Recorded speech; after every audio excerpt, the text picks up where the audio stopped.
This is your flexible spending page. It tells you how much you spent on each budget item so far. To edit any of them, simply click on them. If you want to add a new budget item at any time, you can do so as well. Simply click on the Add Flexible Budget button and it takes you to this page. There are a few buttons to note here. You have your Tag Bank Transaction button. This enables us to attach expenses from our bank transactions to this budget item.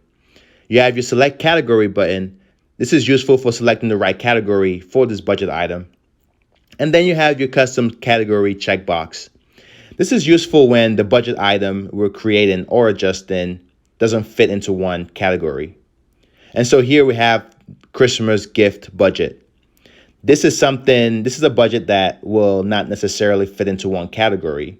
So we're going to select the Customs Category button. And then we're going to click the Tag Bank Transaction button. Then select the right expenses for this budget.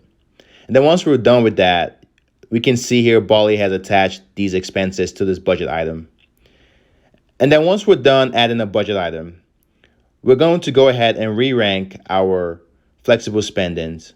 This enables Bolli to continuously adjust your budget accurately based on the priorities of these flexible spendings.